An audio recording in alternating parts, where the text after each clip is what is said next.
Gracias.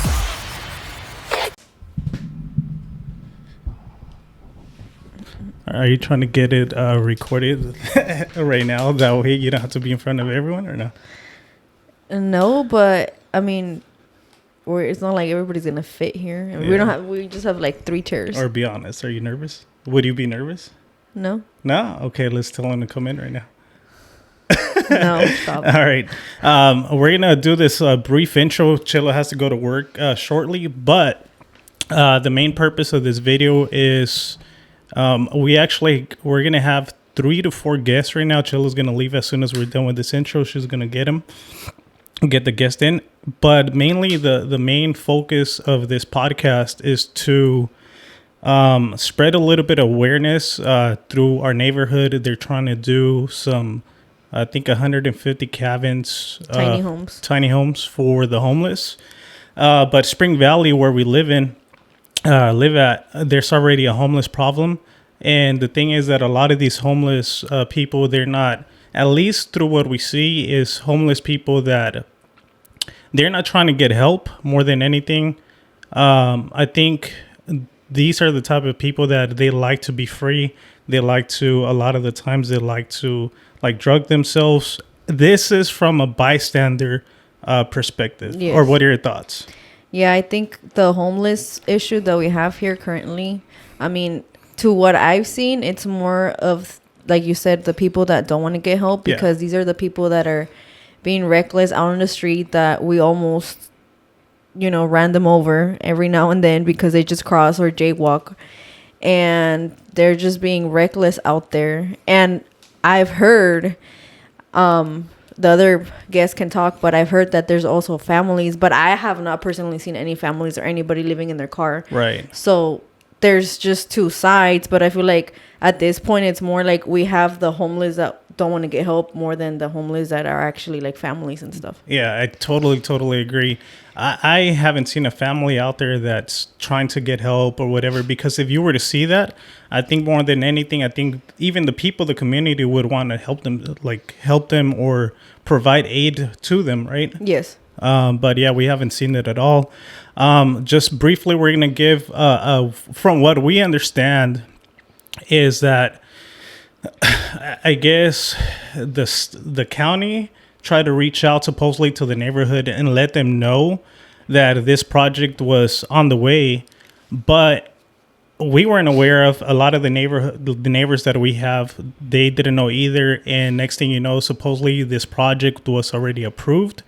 And yeah, supposedly 2 other locations that they were looking into, they said no, because there were schools pretty close by to where they initially wanted to put this little encampment and the tiny homes. But then out of nowhere, they decided to put it here close to the Spring Valley area, to where we live at. But now super close to this location there's an elementary school and a high school, like within walking distance. Yeah. But in total, like here in this area, there's 7 schools within. Yeah. So it's a no. Yeah, and it's 150 cabins or little tiny homes that will occupy 300 homeless people. Yes. So it's not even homeless around the neighborhood. They're planning to bring more homeless. Yeah, because right now we don't even have 300. I mean, there is a lot, but there's not 300 homeless right now. Right. So yeah, let's go ahead and show a little bit of the clip that we I guess there's been a lot of, now it started to be a lot of different sorry, by the way, yesterday, just so you guys can get a recap, yesterday we had Chilo's baby shower. Right now we went to go drop off the chairs. This is the earliest podcast we've had. It's about to be noon, and usually we do the episodes at 6 o'clock in the evening. But anyways, where was I going with this?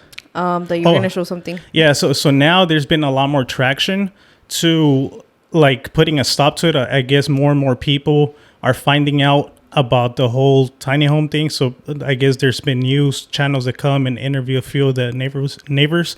I think some of them have been interviewed, and the people that are coming on. I think we're gonna have somebody from the fire department and so on and so forth. But let's show the clip that way you guys can kind of see what's going on. And then I think right after this, we might have Chelo say a few other things before she goes out there and gets them. But let's show them real quick.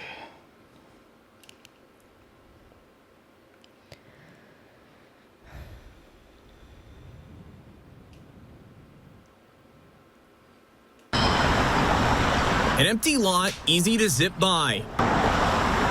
At first glance, it may not look like much, but neighbors in this Spring Valley neighborhood say that's not true. They want to put 150 small homes on this site. This vacant lot on Hamishaw Road sits right off the 125. In March, the County Board of Supervisors approved a plan to put tiny homes on it for the homeless. $18.5 million is set to fund the project that's set to sit on the state-owned land. But not everybody's happy about it. I was actually outraged. I don't want it in our neighborhood. These other residents who are friends of mine, they don't want it either. Yes, we want to help the homeless, but this isn't the way to do it. But we feel this is not the location for it. There's plenty of locations in Spring Valley. It's an enormous amount of property out here. Some of the concerns of the people that I've spoken to about this tiny home site is the fast-moving traffic here on Hamishaw Road. Nearby homes will be...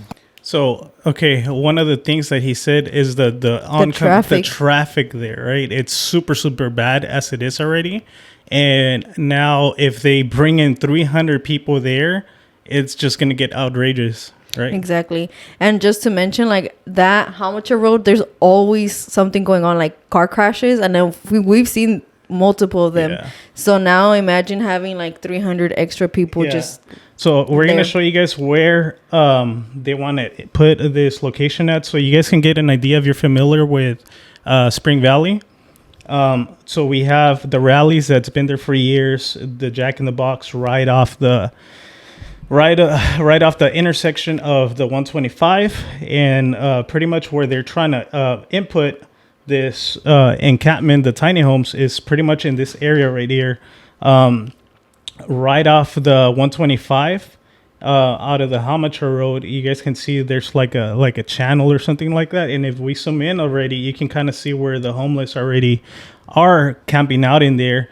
And so now imagine we already have these type of homeless people that are camping out there, possibly doing drugs. From what we've seen, multiple neighbors have talked about this in the past. And so now imagine having 300 more people, and maybe these people don't want people that actually want to get help, right? Exactly. So that might be a clash within itself. And then to add to that, remember when we went to the meeting, they said that they were even planning on having parking spaces. I don't know if you remember. Yeah. So it was not just the 150 tiny homes. It was also like if people wanted to sleep in their car, right, or they were homeless and sleeping in their car, they would be able to get a parking spot instead of like going and parking till, I don't know, Target or somewhere else. Yeah. So what Chelo was mentioning earlier also is that pretty much from the freeway exit from here, or where you go here, this area right here gets super, super bad. We have a 7-Eleven right here that people are exiting in and out. We have a shopping center here. So all this area right here, there's very, very bad traffic as it is. So now imagine bringing in 300 more people into this location. It's a very, very bad location. Right, Chelo? Yes, it is. Any final words, babe, before you get the people back in? I guess the other thing I can say is that they allegedly proposed this back in 2021, but we were all, that's when the pandemic was, and a lot of us were not even working, and none of us got a notification from that. So let's finish up the video before you leave, and then see if you can close out your final thoughts, babe. Okay. Up to the site, and they're concerned about schools being close by it. There are 2 schools within stone's throw distance from where they want to place this, and I feel like there are better suited areas and maybe some different options. Residents also feel like their input hasn't been considered. County Chairwoman Nora Vargas tells ABC 10 News in a statement that local businesses and the community will be key partners as they move forward with this plan. People I spoke to hope for that communication. We want to be part of the solution. We don't want to be out here just making noise and telling everybody no, no, no. We want to work with our representatives. Ryan Hill, ABC 10 News. So what do you got from that? I think he said something key right there.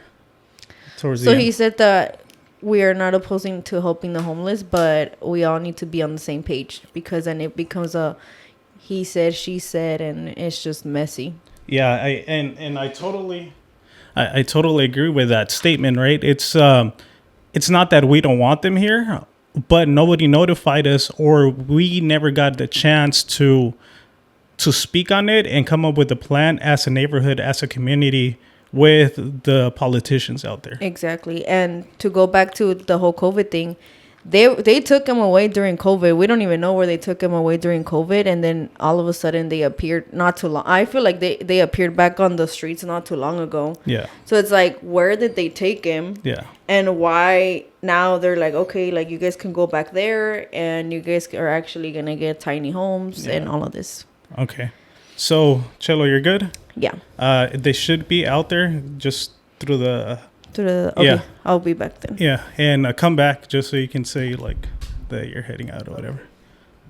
Or that way, in case you need to set him up or whatever. Just come back. In the meantime, while Chelo's getting the guests, but when you bring him in, just tell him to be careful with the tripod and all that.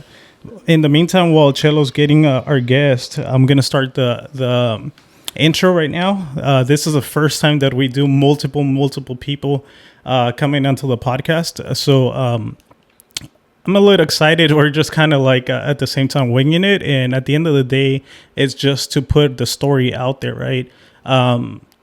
It's not that I don't think I've done this type of podcast in the past. But at the same time, I just wanted to make sure that since I'm part of this community, that way I'm able to help in whatever shape or form. And I feel like spreading awareness through our platform. And then at least I'm doing a little bit, right, to help out the community. So let's do the intro. That should be enough to have the guests come. And yeah, we'll get it going. Are you ready?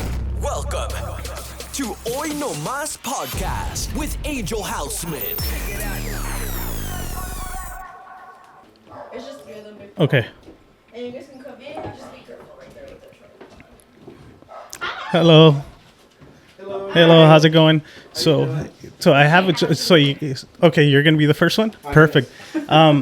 I have a camera there. Let's just make sure that you don't block it. You're good. You're good. Oh, how's it going? By the way, Angel, pleasure meeting you. Yeah. You want to sit in, babe? I think you have time, or you're trying to head out. Yeah, I got like 30 minutes.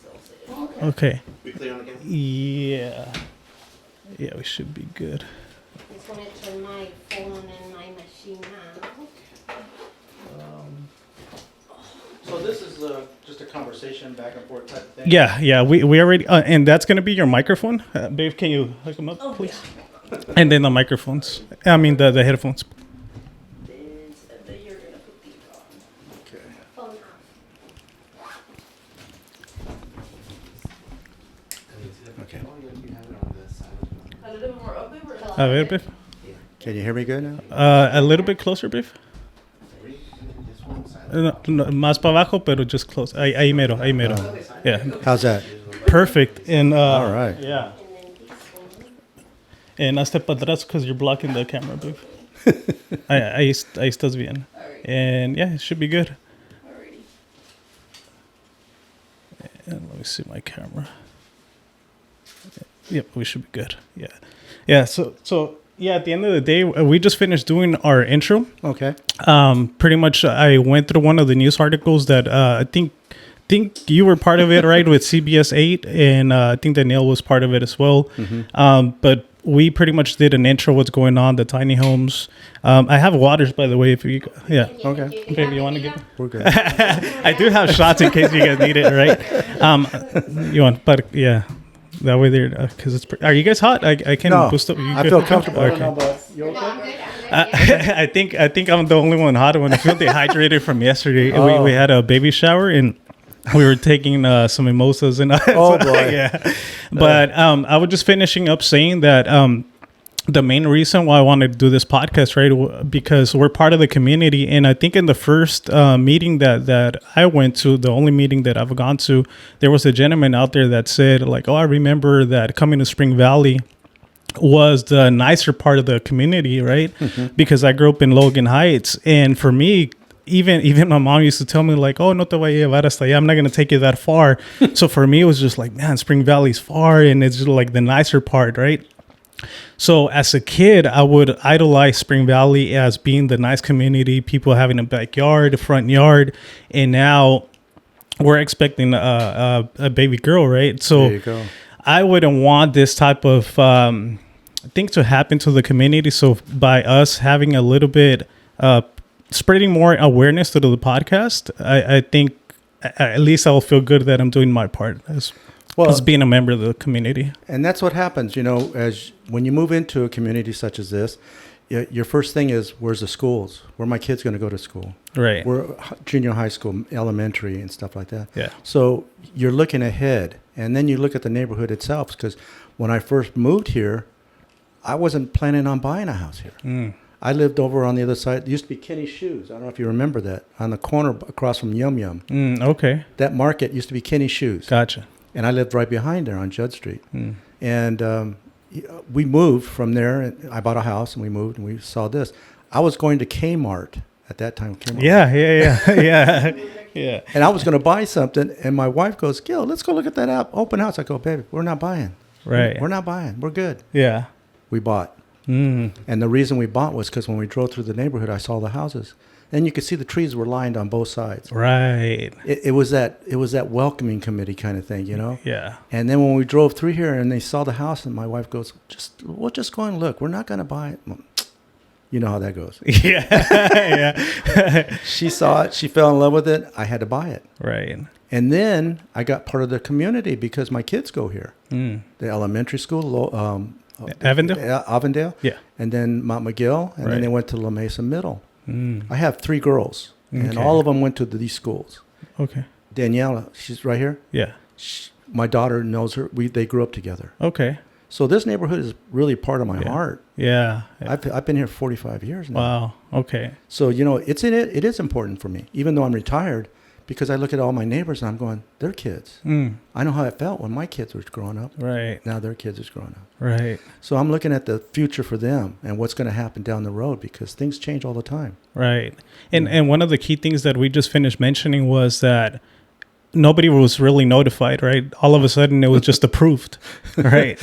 Well, what was funny was because my neighbor knew Danielle. Danielle told her, she told me. Yeah. Then I said, what? Yeah. They're going to do what here? Right. And I said, oh my gosh, let me check into this. Yeah. And then once I did, then my wife downloaded the agenda that they had come up with, and it said 150 little tiny homes are going to put right there by the freeway. Right. And I go, that doesn't. I mean, just on the outset, just thinking about it for a second, 150 tiny homes. There's not 150 homes within this El Kelton area. Yeah. Yeah. So you're going to double the homes, put twice as many people on that. That's 300 people. Now, what are they going to do during the day? They're going to sleep there, but what are they going to do during the day?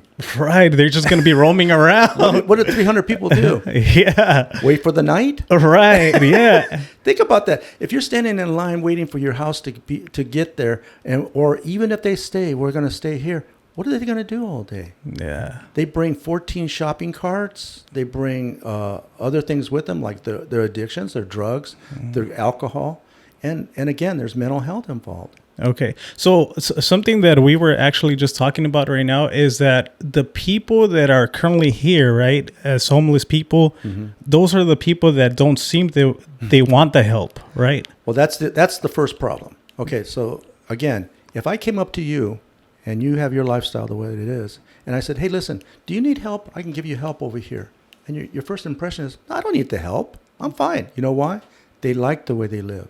Yeah. No responsibility. They're not paying taxes. They do get some money from Social Security or whatever, even welfare or whatever they get the money from, and they do what they want to. And nobody's telling them what to do.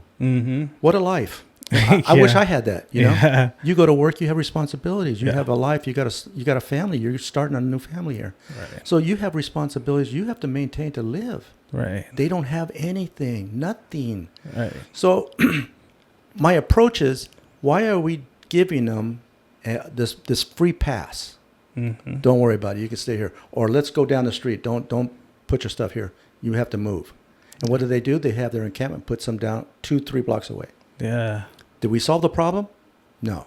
Yeah. If you put them in a little house and they sleep overnight, they're going to come back out. And what are they going to do if after 2 weeks or 3 weeks living in there? They're going to go back to their lifestyle. Right. Have we solved the problem? Yeah. No. Start with the people here, right? Start Exactly. helping them out and see if that it's even working out. And if it works out, then we can start talking about something else. Yes. My approach is not necessarily asking them to, if they want to donate the help or they want the help, is to put them in a position where they don't have a whole lot of choices. I'll give you an example. When you go drive down the street and you get a DUI, all right, you have to go to court, pay a fine. The judge puts you on probation because most of the time they are on probation. And then they say, oh, by the way, you got to go to an AA meetings and you have to test for alcohol once a week, once a month, whatever. Yeah. Right? They put conditions on a probation system. Exactly. That's what we need to do with the homeless. Yeah. They're violating the law by sleeping on the street. That's number one. Even if it is a misdemeanor, they changed it from a felony to a misdemeanor. So now you have a misdemeanor. If you encounter them more than once, that's the time to put them on probation. They have to go do something. And if their problem is alcohol, you put them in an alcohol program. See? Yeah. You put them there. You don't say, do you want to? Right, exactly. Yeah, I totally agree, right? There should be some sort of regulations on trying to see if they're even wanting to receive that help, right? Exactly. And there are a percentage. Believe me, there's people out on the street that do want help. They don't know how to get it, or they're not really interested because, again, their lifestyle is based on doing what? Nothing. Yeah. They have this freedom of nothing.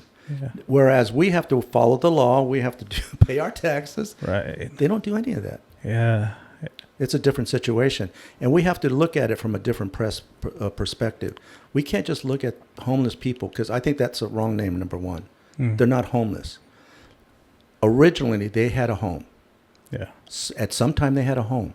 They lived in this area, or they lived somewhere. And what happened? What caused them to lose their house or their job or their lifestyle? There had to be something that triggered that. Let's go back to the trigger. Let's go back to what happened and say, listen, let's fix this problem from that point on.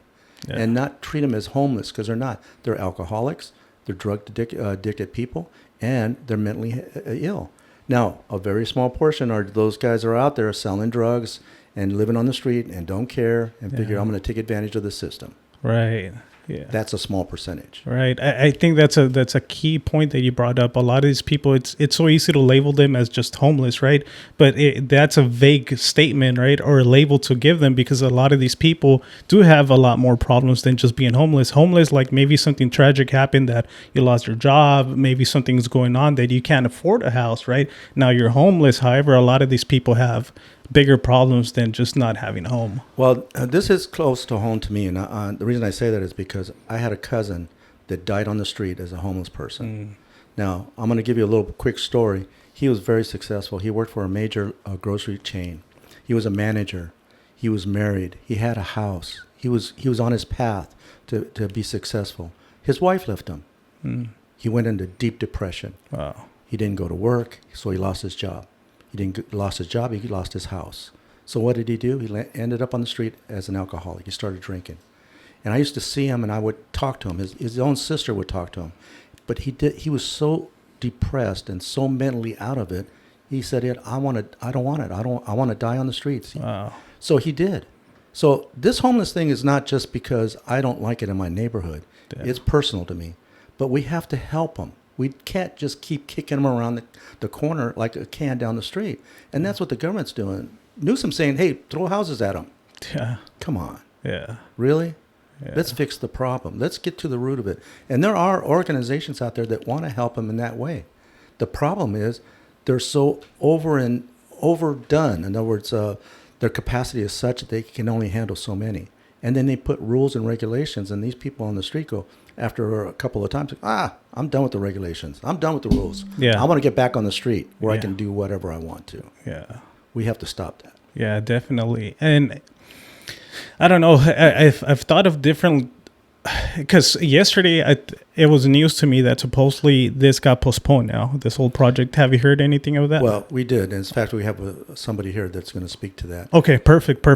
And the whole point, I want like maybe 15, 20 minutes each. That way we can all get our points. Perfect. And if we have any final thoughts, we can all just throw in our final thoughts based on what we already spoke or whatever. Right. Okay. Because two other people here, and everybody has their own perspective on things. Definitely. And we should get all that word out too. Yep, definitely. Yeah. Okay. Is there anything in specific aside from hitting close to home, or anything that you wanted to? I see you have your notes. So it just anything you want to put out there from your notes or anything. Well, okay. So here's the thing. Yeah.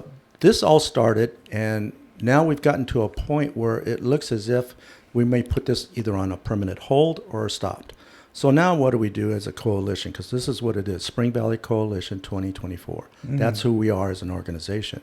And we started doing a lot of petitions, and we did some rallies, and we did some other stuff. We went to the meetings and personally sat there through the meetings and approached Nora Vargas. So now we've gotten to this point. If this does become passed, where they stop it and they don't put these little houses here, we want to be part of the solution. Right. Okay? We don't want to just say, okay, we're done. See you later. And it's over. Yeah. What we want to do is help them find a location that meets everybody's needs. Ours as a community and theirs as a person. So we're not done. What we want to do is continue helping the community in so many different ways. And there's a lot of ways that we can. One is maybe turning that into a park for the kids. Right. There's no park around here. No. Right? Right. You got Avondale School. You know what they did? They walked by my house. They walk all the way to Washington Park. That's a little way. Yeah, it really is. Yeah. For kids. Yeah. So we need something locally that we could deal with since we have the school here. Let's get something in this area that works for them and they can enjoy the park or something. Yeah. The second thing is we got to turn our work into the community itself. Yeah. Community could use a lot of stuff. Cleanups. We could do help with other people. There's a lot of things we can do. Yeah, Danielle mentioned even like some sort of garden or something like that. Yeah, we got to look at it from all aspects. Yeah, what's good for the kids? What's good for the community? What's good for everybody? Yeah, it's. We looked at that particular spot because it was an eyesore because all the homeless were in there and they were making trash and destroying it. Now we got to look away at a different point and say, listen, what can we do for us now? Yeah. Yeah, definitely. I think, to be honest, it really like caught my attention when it was first brought up, right? That the first thing they wanted to throw there was this tiny home thing for homeless people. It was just like, what? Like it caught me by surprise. Well, it caught everybody. Yeah. Not only you, but that's the reason why we got together as a community. Yeah. Because this started in 2021. Think about that. Wow. 3 years ago, right?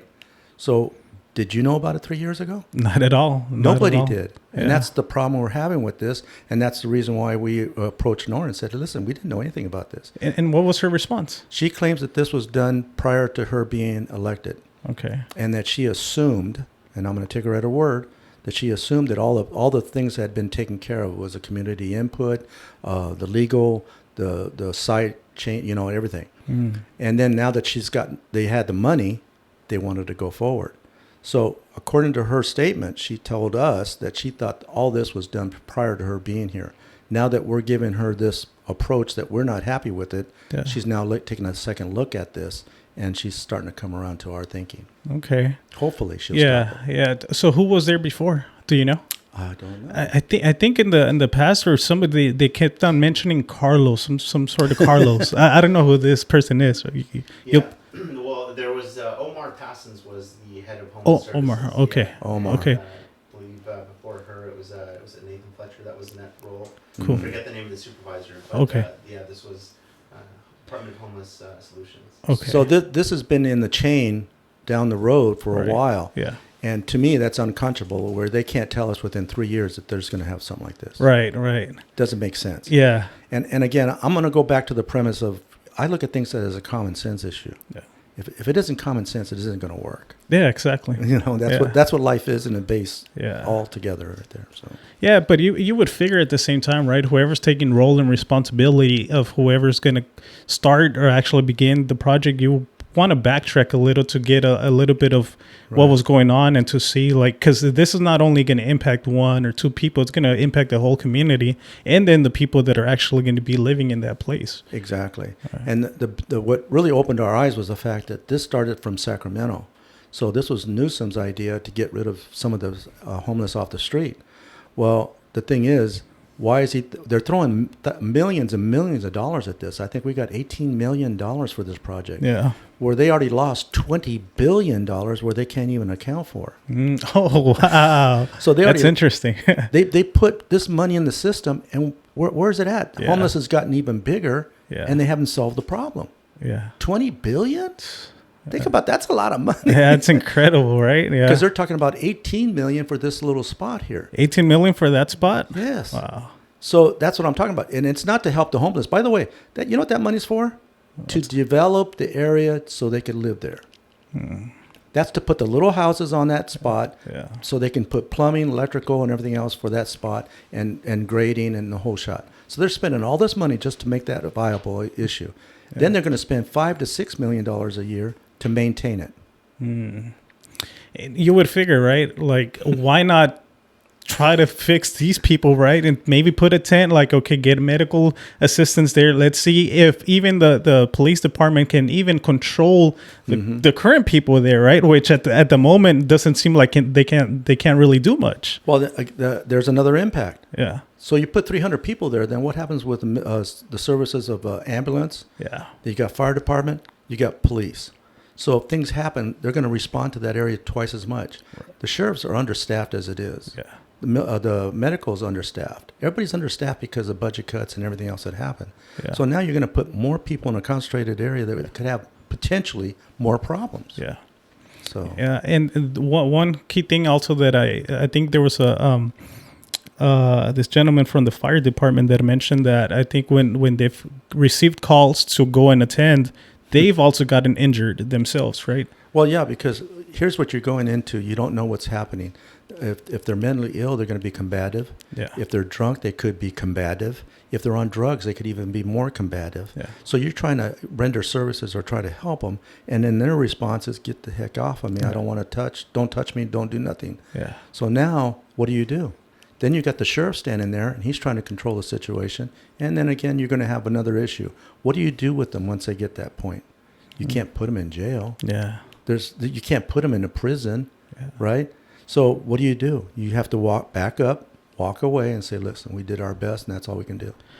You know what? As you were speaking right now and saying that the sheriff department's already understaffed, they weren't even aware of, exactly. Right? So if the fire department or the sheriff department weren't even aware of, so did they actually notify the community or even, those type of services? Well, I talked to Captain Baggs at the Rancho San Diego Sheriff's Department, and I asked her, I said, did you know about this? She goes, I knew about it when you knew about it.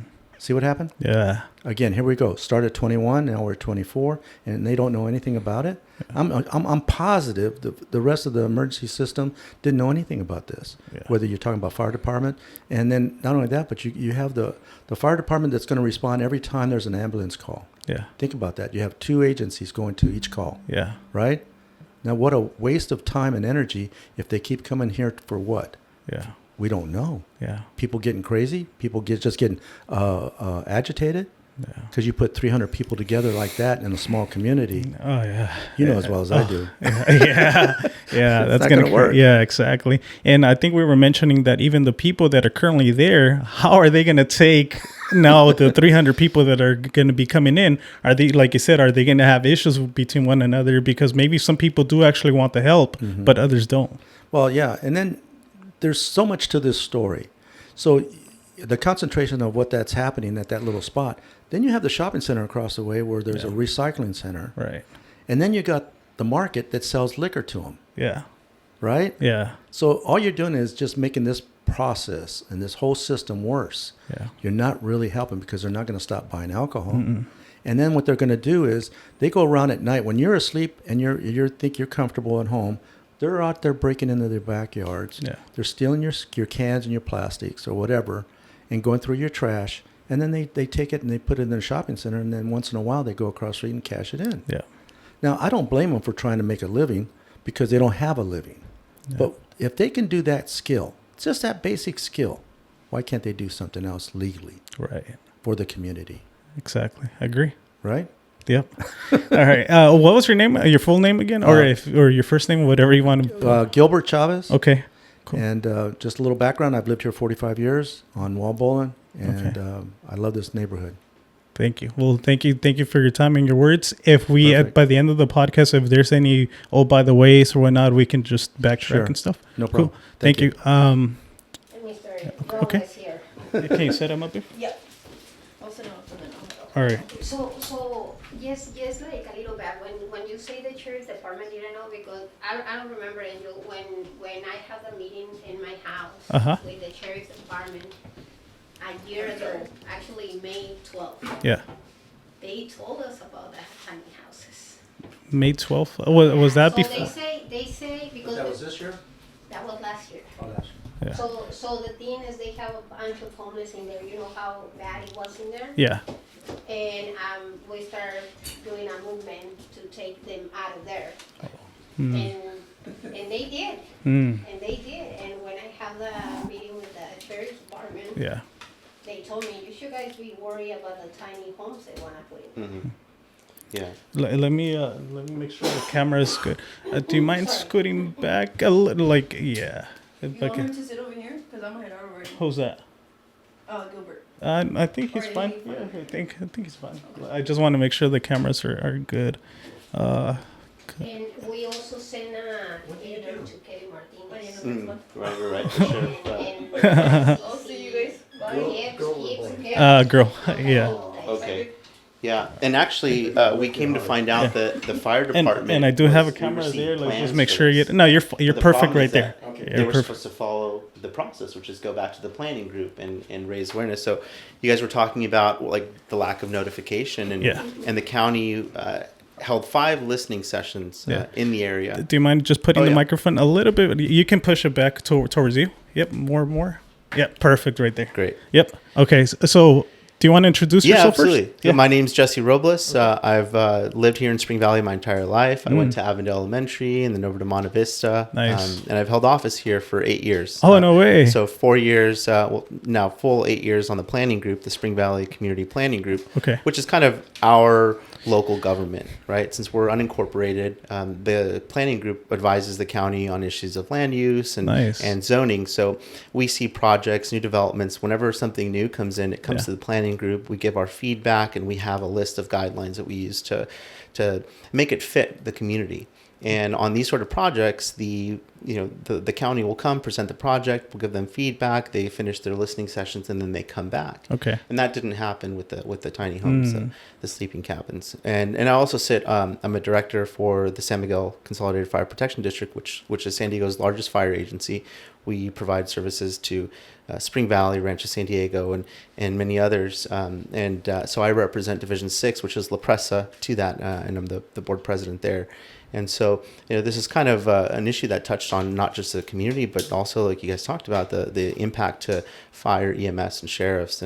And so, we're talking about, like, well, when did we know about this? You're right. It came to the community years back.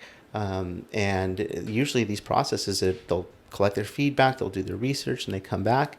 And we didn't see that on the planning group level. And I think those were one of the shortcomings of the project. And I think just being able to make sure. Usually, when something like this will go in, they'll drop a pin in the middle of the plot, and then they'll do a radius around that.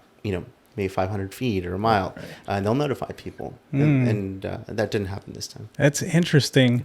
So why do you think that happened, or how it happened? They just did a bunch of shortcuts, and just because it profited somebody, or what do you think the cost of this being? I think really what happened so Omar Passons was the director of the Office of Homeless Solutions. Okay. And he ended up taking a job, I think, with San Jose.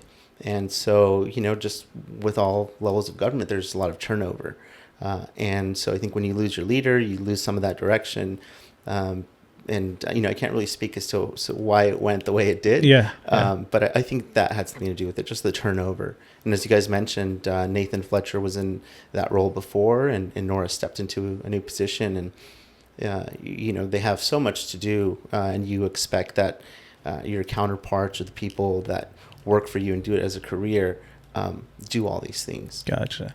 So when you said that they drop the pin and they notify the community, how is it that they get notified? Through email, through just knocking on doors? It's usually letters. Like, you get a letter mailed to your home saying, hey, there's a project going in here. If you want to provide your feedback, here are the dates, or you can provide written comment. Yeah, that for sure didn't happen, right? Absolutely. Yeah. And how would that impact? Let's say, as of right now, everything's on hold, right? But let's say if this were to, as from what we know, right? But let's say if this something like this type of project actually were to like go on, how would it impact? You said it's you work for the actual fire department for the Presa area? Right. So how would that get impacted to you guys? Well, right now, Station 16, which is the fire station that serves Spring Valley, is our busiest station. So on a volume level, it would definitely, I think, drive more, call volume to that station. We'd be the first ones to respond. The issue is that the number of people that would actually go in there wasn't super clear. We've heard about, anything from as low as 150 to 300. And that's because some of the cabins would have, space for 2 people. Right. And so, there's the concern about what kind of services, right? Would there be sort of a way to screen for weapons or things that would maybe drive, somebody to call 911, drugs? And that was unknown, right? And so I think those are some of the impacts that we would see is just things related to overdoses, things related to crime, the people fighting. Yeah. You guys were talking about the people that don't want to necessarily receive services and actually want to stay away from fire and police. We've had guys injured. They set up booby traps. No way. What they do is, some of the things that they do is that they put nails through pieces of wood. And so the nails are sticking out and they're kind of camouflaged into the the dirt and the weeds, and you don't see them. What the heck? Right. I mean, they definitely don't. There's a group of people that don't want to be, had contact with. Right. And so the federal government has identified a bunch of different types of homeless profiles, if you will. You have adult males, women with children, single women. You have runaways. I forget the exact name, but one of them is the chronically homeless. And time again, we see that it's the chronically homeless that are the ones that usually refuse the services. And those really are the people that we see on the street. Right, the people that we encounter on our daily commutes and just living at home. So you guys would be the first ones, more than anybody, get impacted just directly, right? Because you guys would be the ones getting called and servicing.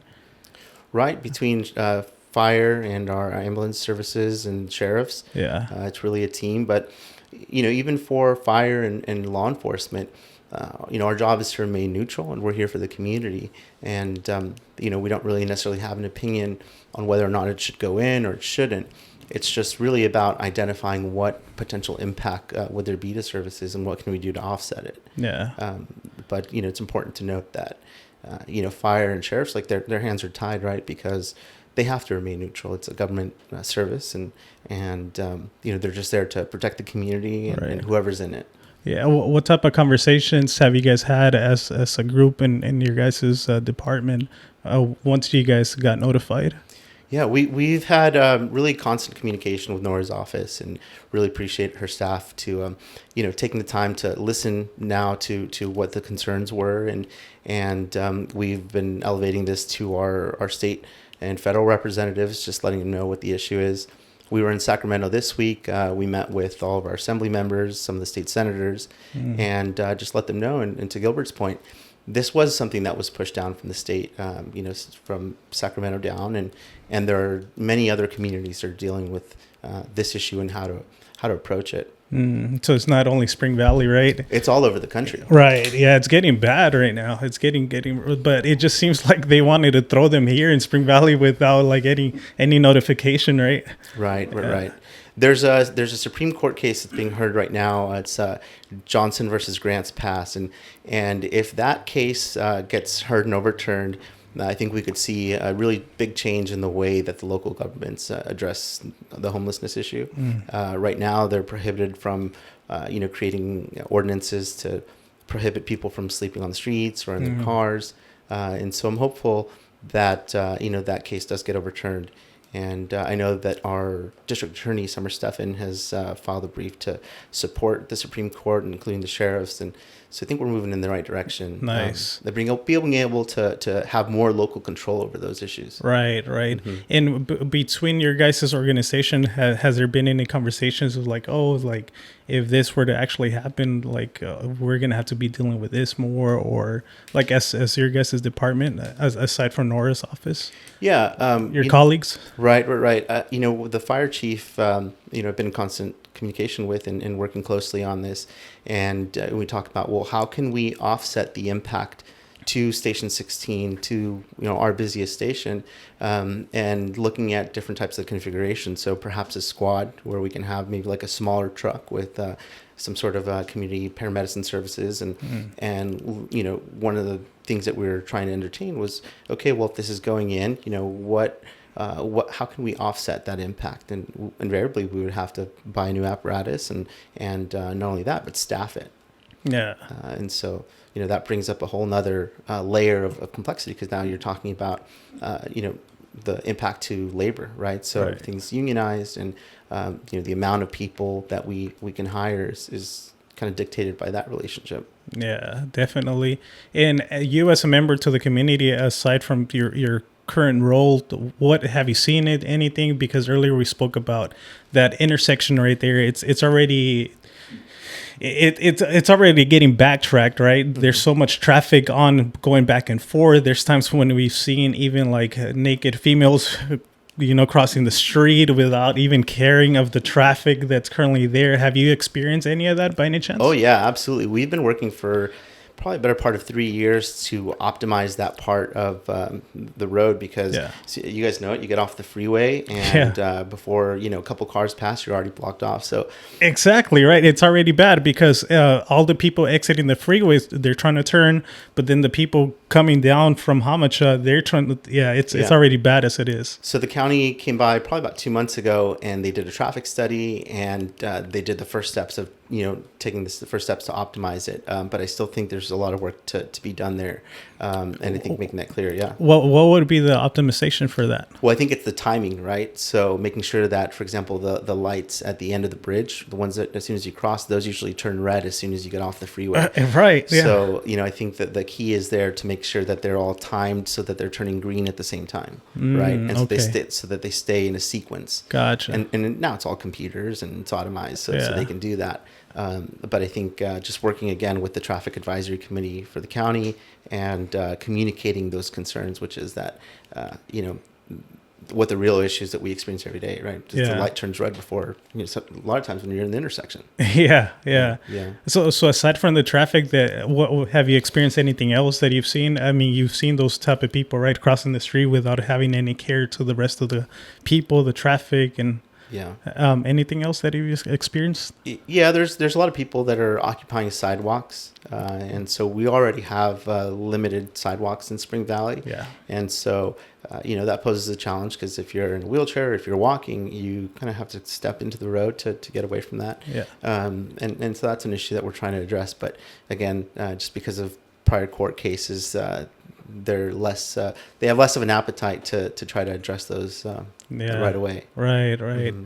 Yeah, it's just. I think it's even like funny in a way that they wanted to like just choose that location, and I think that's a worse location to even consider. Right. Yeah. It's the traffic is bad. Where the communities, we already have Avondale, we have Mount Miguel as a high school within blocking distance. I think something else that they mentioned is that. In the meeting I attended, they mentioned that there's daycares that would be their backyard would pretty much be against those tiny homes of homeless people. How many? 10? They say that we have 10 around the whole block. 10. So we would have 10 approximately, right? Give or take 10 daycares, and it's going to be bad. Yeah. The way part of the mechanism of how that came down here to Spring Valley is my understanding is the state gave the county these 150 units, and they saw that this was a site to fit all those 150 homes. Earlier this year, they conducted a point-in-time count where they go out in the community early in the morning, and they go and they try to make contact with people that are unhoused. And they identified 200 unhoused individuals in all of unincorporated San Diego County. And so that includes areas like Bonita, Lakeside, and not just Spring Valley. And so, one of the points that we've been trying to drive is that invariably you're going to be pulling people from the congregate shelter settings to be able to fill those homes. You're going to be pulling people in from other unincorporated communities. Right. Because we don't have that many in Spring Valley. Yeah. And it's something that Gil brought up that it hadn't really crossed my mind, but in a way it's like an ecosystem that we've provided them. We have the recycle center right there, the liquor store there. So, and it's just a recurring thing, like cycling back and forth. And it's just like an ecosystem we've created for them. And imagine them now bringing in additional people more, and they're just going to be roaming the streets. Right. Yeah, and they do receive a lot of help in the form of, like EBT, and I know a lot of people receive cell phones, and if there's resources available, I think we really have to expand those resources that are available. We talked about some of the issues with, yes, there's of course addiction, but also job training, right? And find a way to help these folks, reclaim their lives and get off the streets. But, I've worked very closely in communities that were impacted by homelessness, especially after the floods that we had in January. Yeah. I worked the City of San Diego's Disaster Recovery Center for a few months, and we saw a lot of people from Spring Valley going to the City of San Diego to try to get services, and so these people, we move around, right? So I think that there are. It has to be more coordinated, right? Exactly. Let's address the issue, like Gil said, and try to get these people into a safe space and into more productive and rich lives. Right, and it's not that we're all opposed to it, right? But we want to be part of the help. I think that was said in one of the videos we said. I think it was you, Gil, that you mentioned that, or we saw one of the clips, and I think somebody mentioned that we want to be part of the help. It's not like we're opposed to it, but like, hey, let's talk about it as a community and as a group, right? Right. Yeah. I think that's one of the things that Vargas caught on to. Yeah. We're trying to be part of the solution, not part of the problem. Exactly.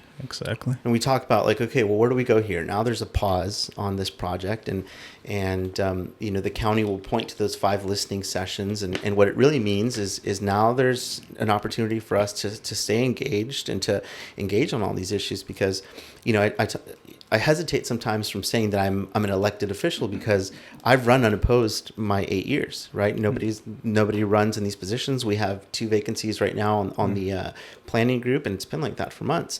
And so that is really just a lack of engagement in politics. And these are the opportunities that we have as a community to get engaged, and moving forward, they still have that money that they have to spend. Right. And we still have an issue of people on the streets, and we have to talk about, okay, well, what does the community want to see? And so I think now the work really starts, right? Is staying engaged and staying connected to those issues, and having a way to inform each other, right? So this coalition, the Spring Valley Coalition 2024, I think is really important, because it's done something that hasn't been done before, which is really to bring a grassroots movement of neighbors together that are united on the issues that affect them, as opposed to maybe just being politically active, right? It's really being active in our community, and I'm really looking forward to the coalition and working with them to help facilitate the communication.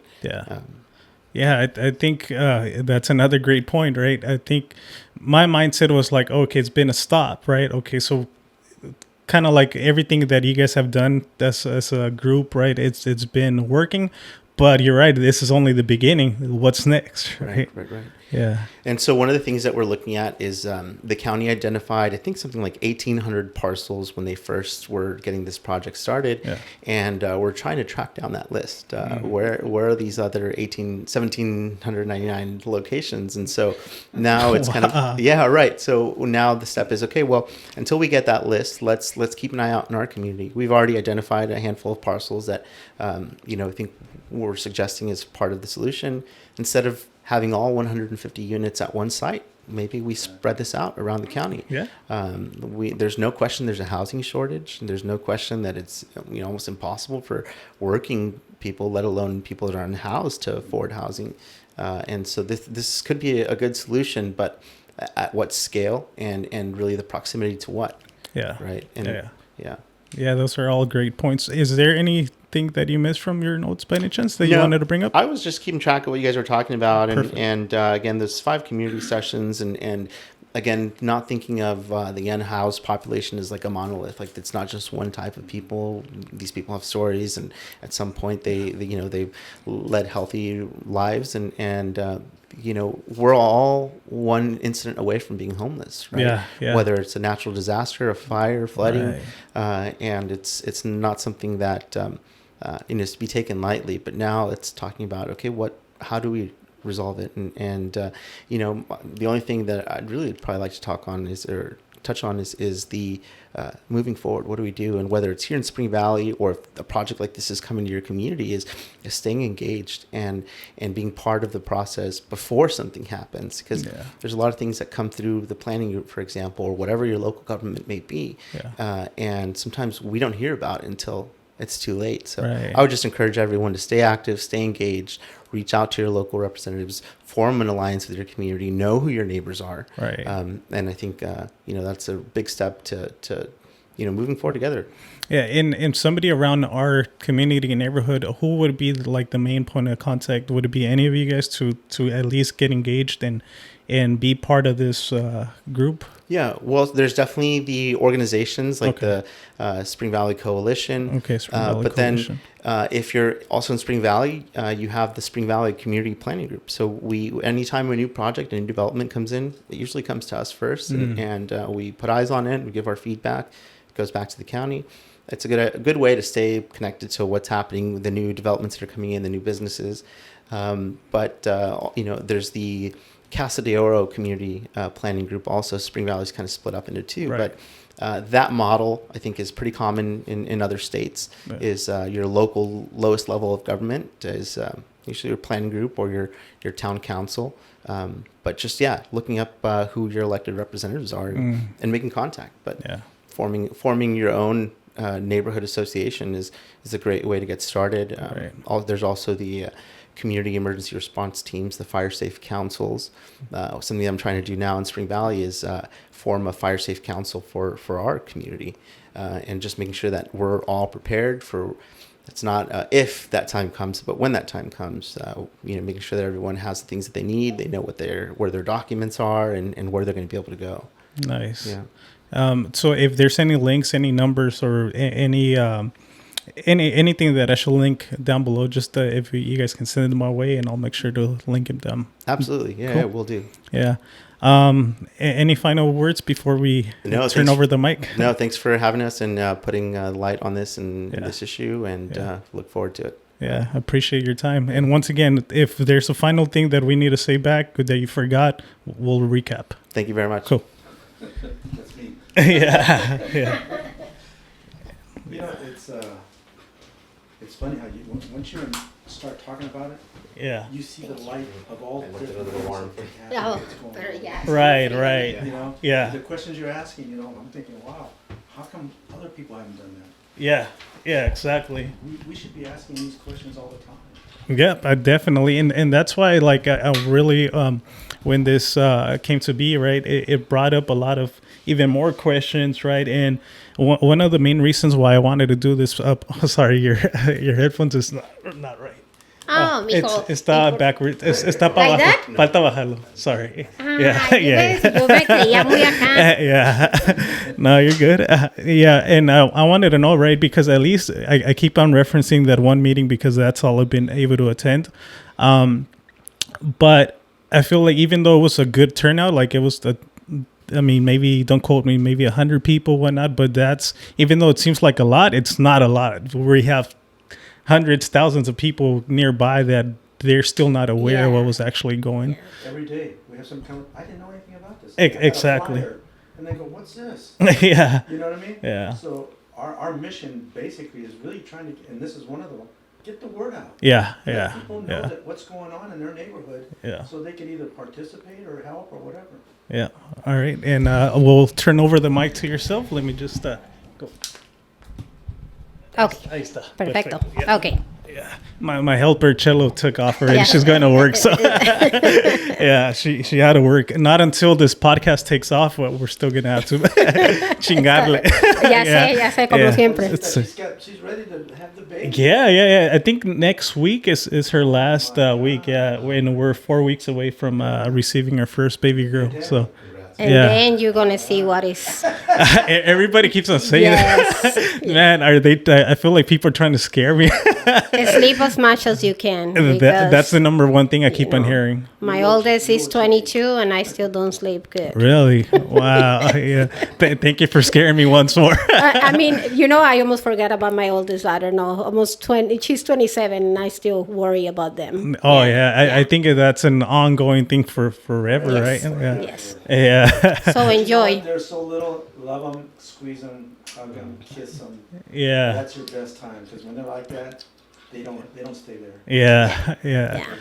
Yeah. So you want to go ahead and introduce yourself? Okay, mi nombre es Angélica Camargo. Yeah. Soy residente de aquí de Spring Valley desde hace 14 años.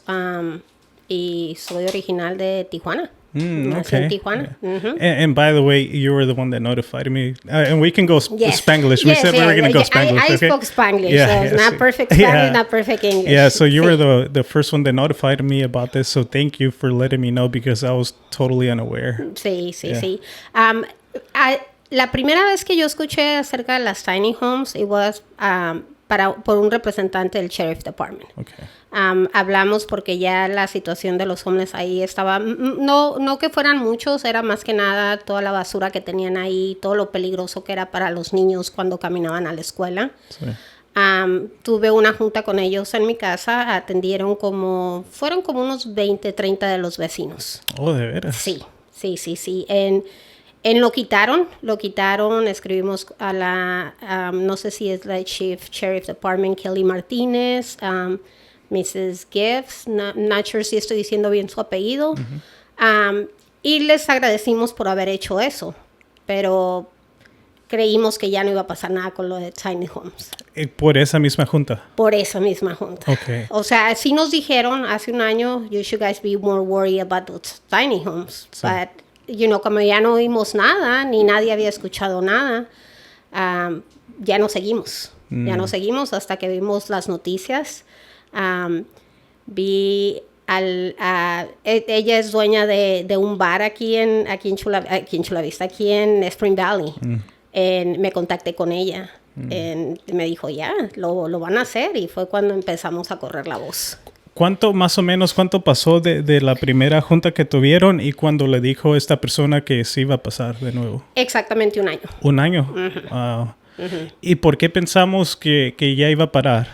Porque vinieron y limpiaron ahí. Okay. Parece que sí me acuerdo que según hicieron su movimiento ahí un poquito. Sí, limpiaron y pensamos y pusieron letreros, volvieron a arreglar la fence. Pensamos que, esto es suficiente porque sí les dejamos saber que teníamos daycares, que había mucho flujo de niños caminando para ir a las diferentes escuelas. Igual fue la forma, incluso cuando veo en las noticias que ponen, nada más tienen 2 daycares y que no sé qué, no. Si haces tu tarea, tenemos 10 exactamente. Y la razón que quería hacer este podcast, ¿verdad? Porque hay veces que en las noticias es segmentos de como de 2-3 minutos y esto nos da una oportunidad de tener una plática y a lo mejor, por ejemplo, si nos acordamos de algo más o tenemos más tiempo para dar nuestras ideas o cosas que nos han puesto en las noticias. Pues. Exactamente. Sí, como te digo, fue una cosa, cuando escuché de ahí después, yo hablé al Sheriff Department, me recomendaron con esta asociación de Spring Valley que yo no conocía de ellos. Ya teniendo 14 años, yo jamás conocí de ellos. Fue cuando organizamos la junta en Mount Miguel. En esa vez tuvimos 170 personas. ¿Fue a la que yo fui? Sí. Okay. Sí, 170 personas registradas. Y de ahí empezamos. Pero después de esa junta, nunca, porque pusimos nuestros emails, no recibí nada después por correo. una persona que estaba pensando yo que estaba con nosotros, ella fue la que se llevó todas las firmas. Ajá, y no yo no tuve acceso a eso. Hasta después. Tuvimos otra persona que trabaja aquí en la escuela de Avondale, Miss Mendoza, y ella fue la que hizo reach up a la gente, pues, de informarles más, y ella también estuvo muy activa hablando por teléfono y haciendo cosas así. Entonces, por eso fue la razón que nadie más ya recibió nada después. Quiero decir que esa fue la razón, pero en realidad, como te digo, después de ahí nos empezamos a mover. Sí. La gente que estábamos, nos pasamos la información y empezamos.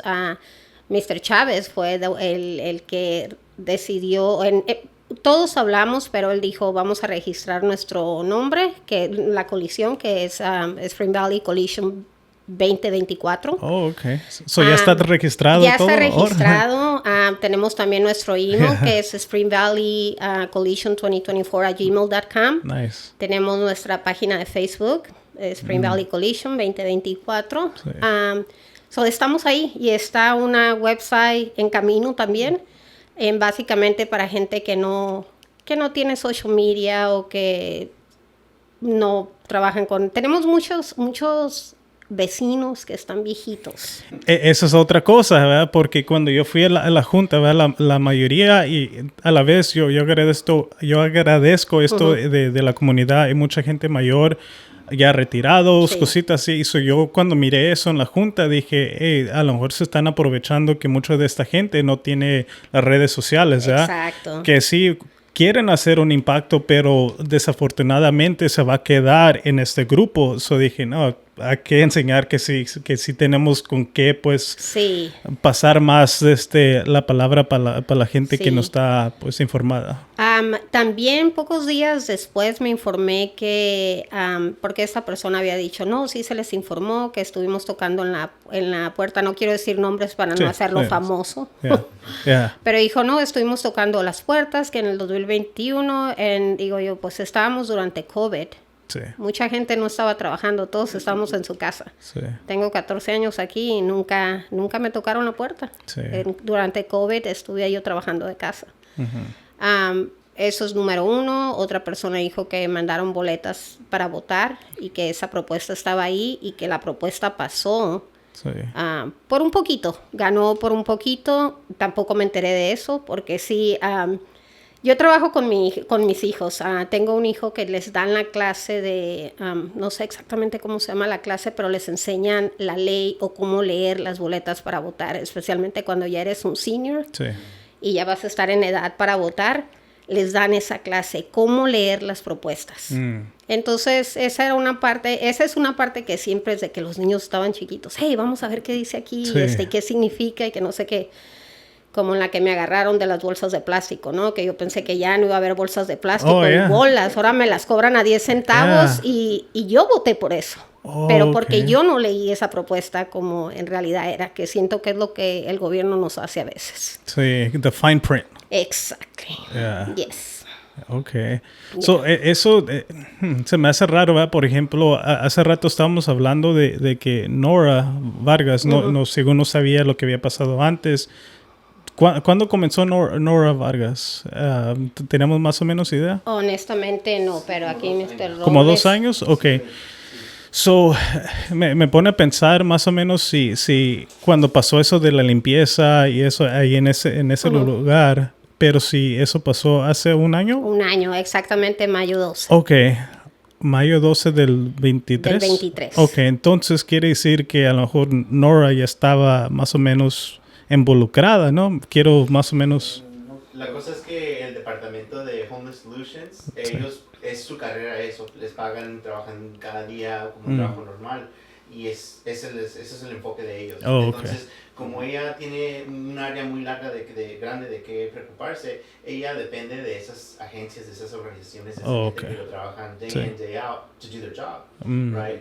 Y lo que pasó fue que como ese grupo tuvo un cambio en leadership, entonces cayeron por los cracks y pues ella lo ha admitido que pues cometió el error de dependerse de la gente, de que en realidad se tiene que depender. Sí, porque ella y su staff no pueden estar haciendo research, they can't go out. Sí, pues sí, tiene mucho trabajo también, ¿verdad? Sí. Ok, ya nomás se me hizo un poquito raro de the timeline, pues. Ok. Y igual, no estoy en contra de los homeless. Yo trabajé para San Vincent de Paul por 6 años, directamente con ellos, directamente. Trabajé en cada departamento, era la coordinadora del cuidado prenatal para embarazadas, homeless embarazadas. Y me fui metiendo a otras áreas de ahí, vi cómo todo era el programa.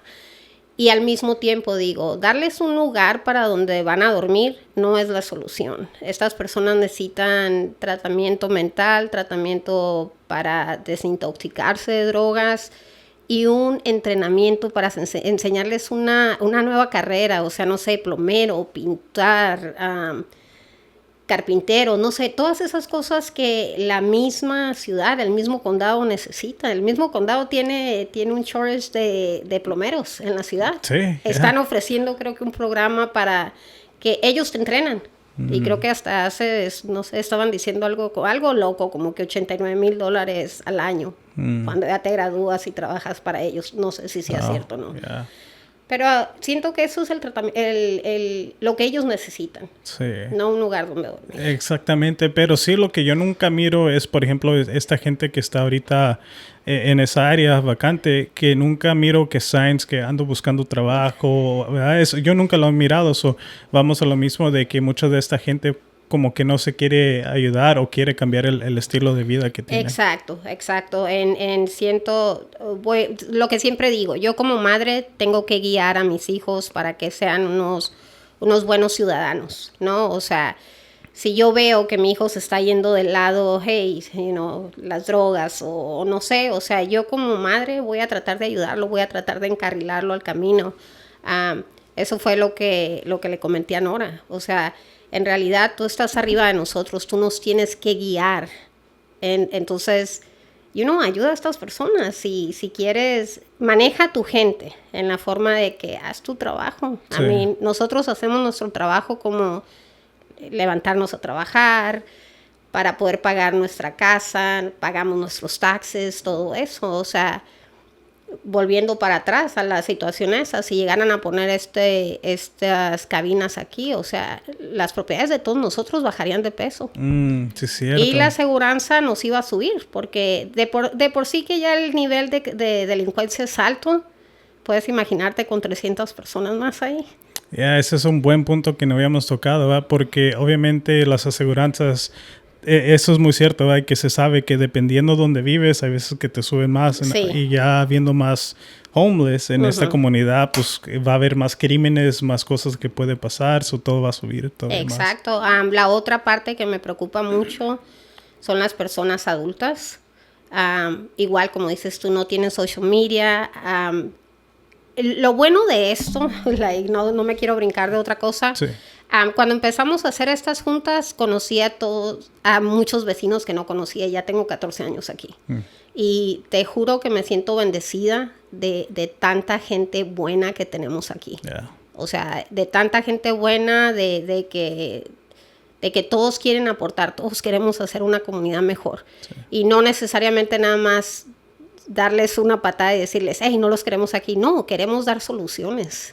Queremos dar soluciones, queremos ayudar, queremos que nuestra comunidad se haga mejor. Sí. Y más que nada por el futuro de los niños y por los viejitos, por los que ya van de salida. O sea, la seguridad es un derecho universal. Todos merecemos estar seguros. Sí, exactamente. Y igual, ¿verdad? Porque como se mencionó hace rato, de que a todos nos puede pasar, ¿verdad? Knock on wood, ¿verdad? Nos puede pasar, pero la solución no es nomás aventar a la gente en un lugar solo, ¿verdad? Exacto. Tiene que pasar cosas antes de like even care to even put a location, ¿verdad? Antes de nomás querer poner este local, ok, vamos a trabajar con lo que tenemos ahorita. Ajá. Y hay que buscar solución. Exacto. Otra cosa es de que también hablé con no sé si estoy diciendo bien su nombre, se llama Bridget Cooper. Ella es de San Diego Deputy Homeless Solution o Housing Human Services. Tiene un título bien así, ¿no? Cuando hablé con ella le pregunté, ¿ustedes cómo van a catalogar a todos los homeless que van a venir a esta propiedad? O sea, ¿va a haber un background? Porque teniendo tantas escuelas ahí todos, o sea, me dijo no. Entonces le dije, después de que me empezó a decir, no, que estamos bajo en casas, que no sé qué, le dije, ok, déjame hacerte una pregunta. Le dije, si tú fueras madre soltera y tuviera tu niño de 11 años que caminar a la escuela y a la casa y tendría que pasar así, ¿tú estarías segura? No me contestó. Sí, como no les impacta a ellos, pues. Exacto, Yeah. exacto. La otra cosa que quiero decir, y no sé si mucha gente va a estar de acuerdo conmigo o no, la junta que tuvimos en el condado de San Diego el miércoles 22 de mayo, yo personalmente sentí que Nora sí nos escuchó. Y como te digo, no se canceló el proyecto, pero lo puso en pausa. En eso a mí me dice que ella quiere trabajar con nosotros. Okay. ¿Y cómo se puso en pausa? Dijo, hey, sabes que okay, ya recibí toda la información que me han estado dando, que me han brindado. Voy a poner desde pausa este proyecto y mientras que está en pausa, voy a recibir más información o considerar otros lugares o ¿qué fue su respuesta? Honestamente no sé qué es lo que pensó allá atrás. Okay. O sea, yo sé que yo como te digo, yo creí en la forma de que hablamos con ella el miércoles. Sí. Y para el viernes recibimos la noticia que eso estaba cancelado, Sí, que eso estaba pausado. Sí.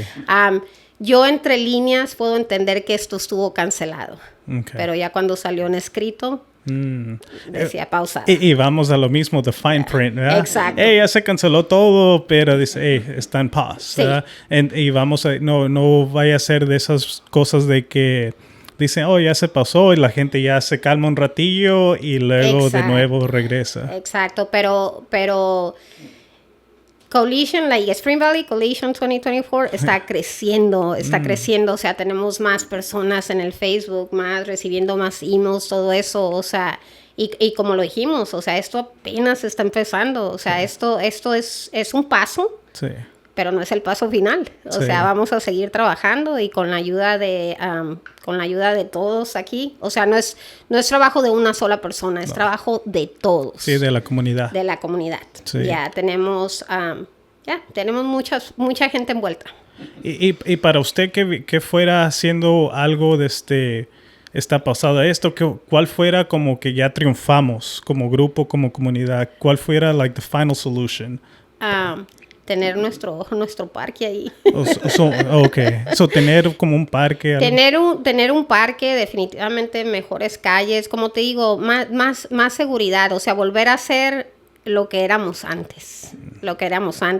Ahora que he estado hablando con la dueña del bar de aquí de Spring Valley, que yo jamás me había parado ahí, pero el ambiente ahí, y ella me estaba diciendo, dice, ¿sabes qué? Dice, esto se puso, o sea, quisiera que fuera como antes, que la comunidad viniera aquí al bar a tomarse una cerveza, a relajarse un rato y que todos nos conociéramos. Yeah. Hasta hablamos de hacer una board meeting ahí en su bar, nada más para que nos conociéramos todos. Yeah. Y en realidad todos los locales de aquí, o sea, cuando hablas con ellos, o sea, todos queremos lo mismo. Todos queremos lo mismo y la misma cosa, pues ayudar. No nada más patearlos y decir, no, aquí no. No, queremos que nuestra comunidad sea mejor. Yeah. Y como te digo, para que reconozcan a Spring Valley como una comunidad segura, como una comunidad unida. Yeah, yeah. Y Spring Valley desafortunadamente perdió todo eso, ¿verdad? Porque tengo hasta amistades del trabajo que él vive en Outside Ranch o East Stage, por esos rumbos. Rancho San Diego. Okay. No Rancho San Diego, viene siendo East Lake. Rancho del Rey, por allá vive. Hizo él hasta, pues entre amistad, ¿verdad? Me dice, cuando voy para allá, llevo a mi niña y dice que hasta parecen zombies caminando en esa área, ¿verdad? Hasta tienen little memes y la gente se burla porque hay veces que sí, miras y hay veces que hay gente caminando por las calles y sin zapato, uno sin zapato y sí parecen zombies. So, porque están drogados, porque no tienen la ayuda, todas esas razones, pero como te digo, vamos a cambiar esa apariencia que tiene o ese nombre que tiene Spring Valley. Sí. I mean, yo adoro mi comunidad, toda la gente, te digo que desde que empezamos esto he conocido más gente, más vecinos, and it's beautiful. We want to make those parties in 4th of July, we want to make... Sí, ¿sabes? Como cuando la comunidad se unía y todos nos conocíamos y todos nos ayudamos. Sí, exacto. Y como dije al principio del podcast, yo viviendo de niño, pues viviendo en Logan Heights, yo pensaba de Spring Valley, de una comunidad bien bonita o ya... Por ejemplo, hay veces que me dicen, like, oh, you came out of the hood. Yes. Ya te fuiste del hood y ya estás bien. Pero en mi mente, man, a lo mejor ellos no saben cómo está Spring Valley ahorita. Sí. Que hay muchos homeless, pues. Y yo quisiera tener, pues ya que nazca mi niña, que sí se sienta orgullosa de su comunidad. Claro, pues. Y vas a ver, si Dios quiere y con la ayuda de todos, vamos a tener nuestro parque ahí. Va a ser uno de los parques más bonitos y vamos a tener una de las comunidades más seguras. So, primero Dios va a pasar eso. Y como todos, usted ha mirado eso pues first hand, ¿verdad? De que gente cruzándose por las calles, hay veces que hasta ha salido parece que ha escuchado que hasta prostitution, right? Oh, sí, eso que dijiste es que viste pasar a una mujer desnuda ahí. Me acuerdo quiero decir 2 años, veníamos de una fiesta con la familia riquilla, ¿no? Venían en el carro con nosotros, los vamos a llevar para la casa. Sí. Y bolas, pasa una mujer completamente desnuda y mi hijo tenía, 12 años, like, mira, Dad, mira, que no sé qué, y te empiezan todos los chamaquillos, like, chamaco, que no sé qué. And then venía otro correteándola para allá, llegaron al 7, fue horrible, pero es lo normal. Sí. No queremos eso normal aquí en Spring Valley. Vamos a hacer una comunidad mejor, si Dios quiere. Sí. Y pues yo me siento orgulloso donde vivimos, ¿verdad? No vamos a decir exactamente, ¿verdad? Pero sí, desafortunadamente como del 7-Eleven para allá o cositas así, hay veces donde sí se mira más todavía. Sí, es como me dice la señora del bar ahí, que toda su gente la ha bajado. Y me dice, ¿y sabes qué? Honestamente, dice, si sigue bajando así voy a tener que cerrar.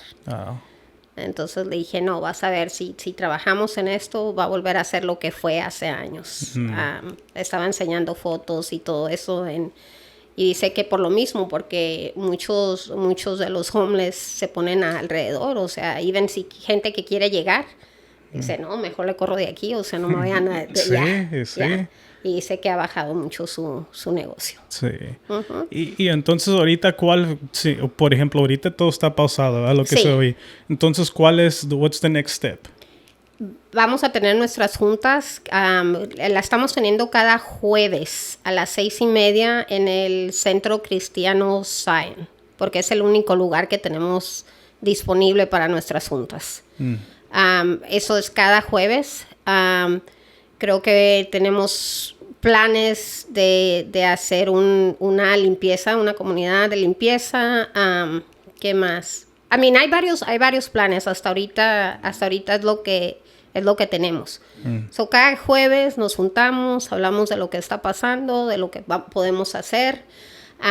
Otros planes que tengo es de traer al profesor de mi hijo para que nos hable de cómo leer las boletas. También traer a gente para que se registre para votar, porque antes yo no creía que era importante eso de las votaciones. So, siento que si traemos a la gente y les enseñamos cómo leer las boletas o registrarse para votar, o sea, la voz de nosotros sí cuenta. Para mí esto es un ejemplo de que nosotros unidos, cambió, lo pusieron en pausa, eso es como que sí nos escucharon. So, ahora te imaginas si toda la gente de aquí votamos, y toda la gente nos informamos más. ¿Te imaginas el cambio que haríamos? Sí, estoy de acuerdo, ¿verdad? Estoy de acuerdo en el aspecto de que si la gente se une, Sí. es cuando de veras hace un impacto grande. Ya. Exacto.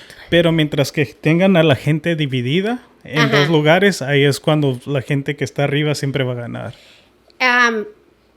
La unión hace la fuerza. Exacto, ya. La unión hace la fuerza y eso es lo que estamos tratando de hacer con Spring Valley Coalition 2024. Okay. O sea, entre más unidos estemos, entre más activos estemos con la comunidad, o sea, vamos a salir airosos. Yeah. No sé, soy una persona muy positiva. Sí. A lo mejor mucha gente no está de acuerdo conmigo, pero siento que si seguimos trabajando, seguimos unidos, Sí. va a salir bien. Yeah. ¿Por qué? O si hay gente, porque ahorita se escuchó todo lo que lo que se quiere, ¿verdad? Pero hay gente que tiene otros pensamientos que dicen, Sí. ¿de veras? Sí.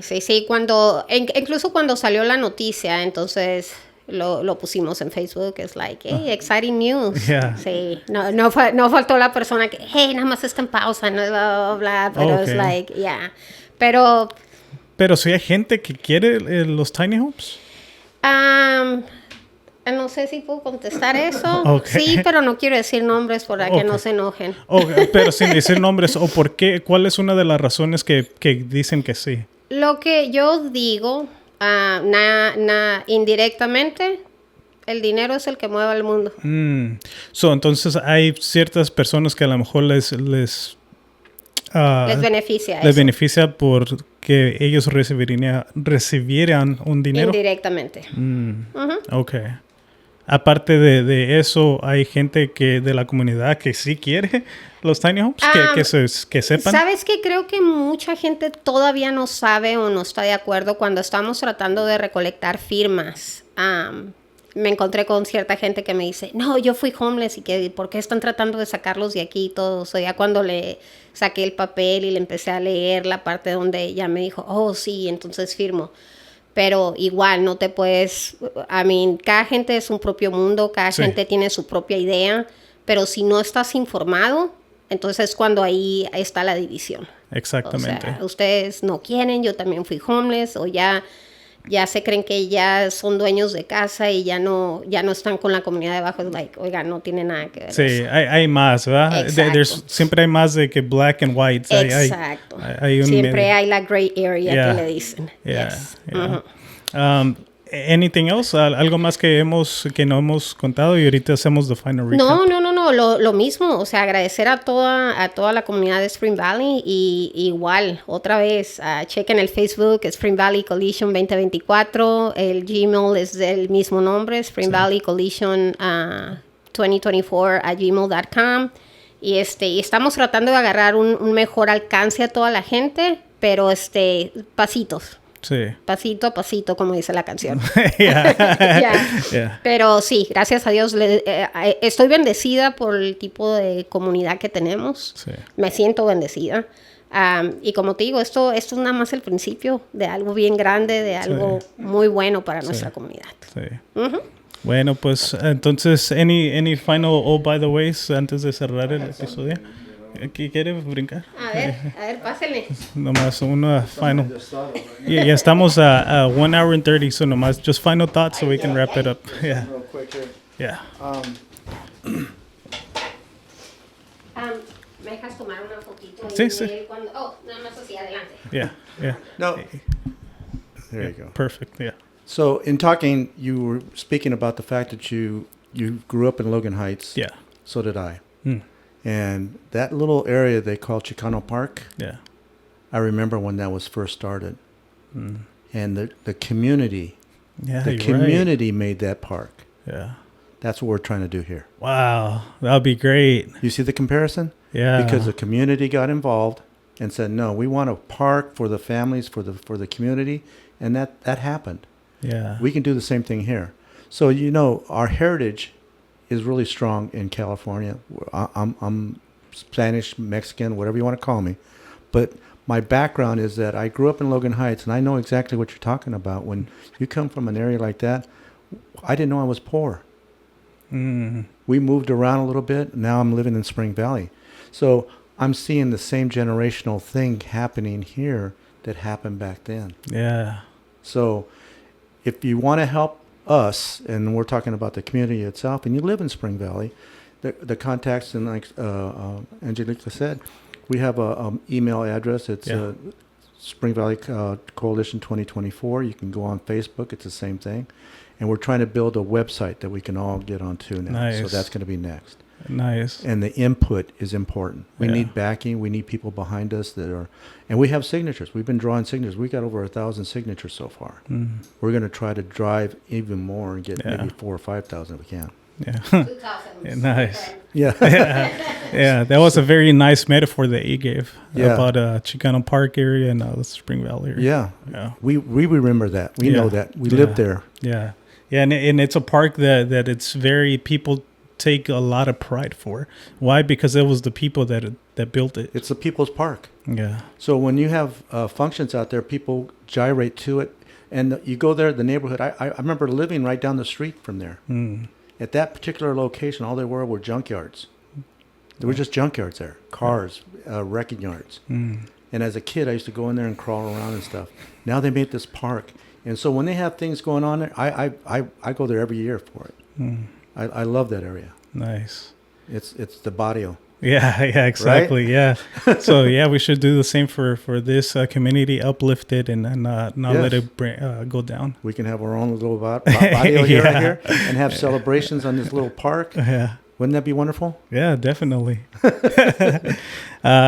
Anything else? No.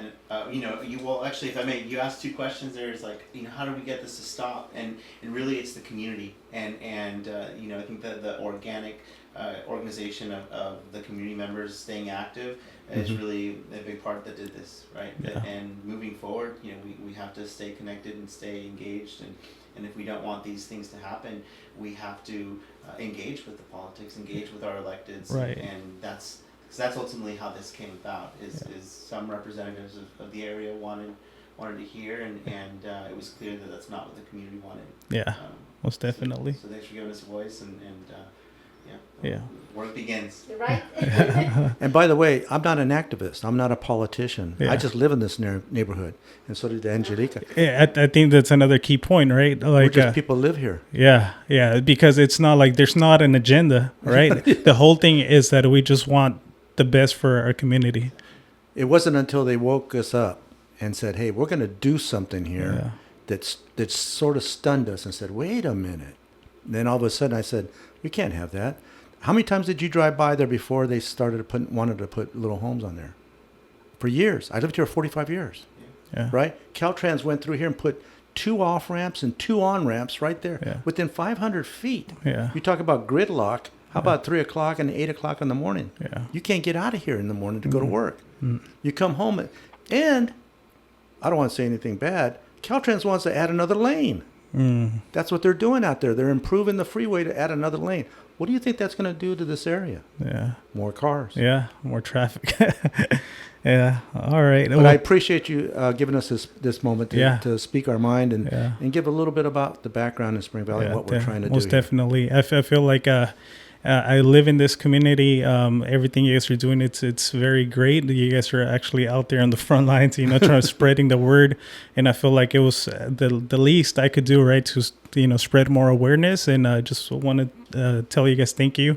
Y primeramente Dios, this reaches a lot more people. So thank you guys. Well, you live in the neighborhood, and someday there's going to be a barrio right down the corner over here for your daughter. Yeah. Right? Yeah, definitely. So I'm thinking about that right now. Yeah. See?